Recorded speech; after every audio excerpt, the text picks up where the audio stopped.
Gentleman yields back, and I now recognize Mr. Brecheen of Oklahoma. Thank you, Mr. Chairman. Thank you to the witnesses. Thank you for the impassioned plea to change a system that is leading to the death of hundreds of thousands of Americans. As we've talked about today, this is something that's impacting all of us.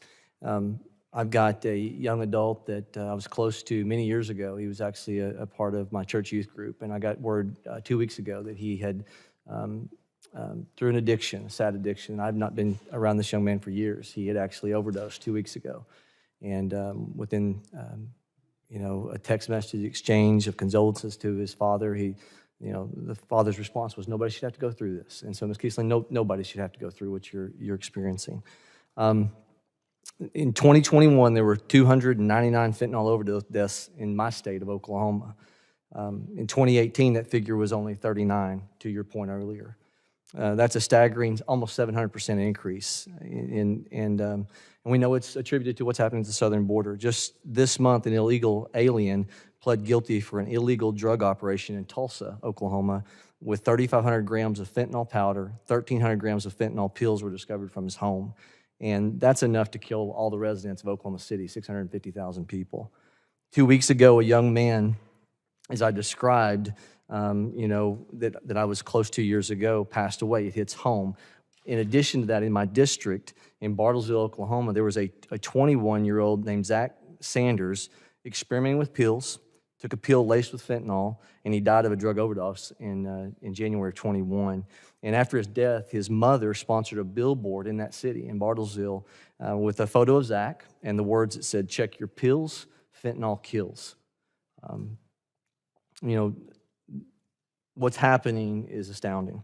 Bartlesville Police Department, the city had 12 overdose cases in 2021, and in just the first 10 months of 2022, they had 53 confirmed overdose cases. And we know by the national statistics, the majority of deaths, 18 to 45 years of age, is fentanyl, and the climb of overdoses in correlation to fentanyl. I'm going to hold up a graphic here. It's a penny, and Sheriff Lamb, this is a question to you. From what we know, it's 2 milligrams, which is demonstrated here, of fentanyl sized against the penny. That's technically a lethal dose, enough to kill. And we know that last year, 13,000 pounds of fentanyl was seized in 2023. That's enough to kill 333 million Americans 9 times over. So, Sheriff Lamb, my question to you is your estimation, describing to Ms. Kiesling's point, your children were thinking it's Percocet and ended up being fentanyl. What percentage of what you're seeing from your experience, boots on the ground, is coming from the cartel of this problem?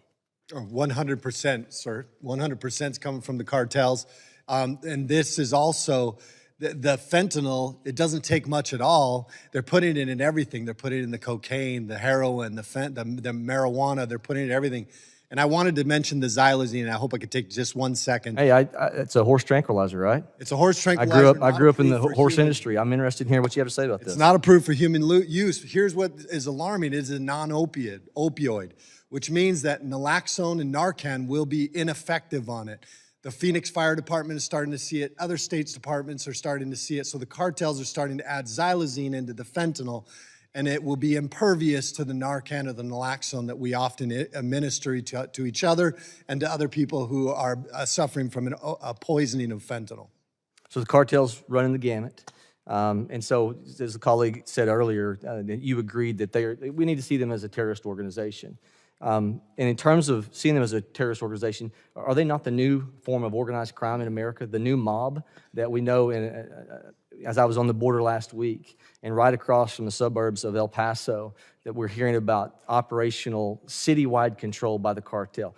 Why should we not be concerned that is moving into America like the mob was able to take hold of control of areas in the United States? Mr. Brecheen, we should be concerned as Americans. That violence will spill over. It has spilled over, and it will continue to spill over into America.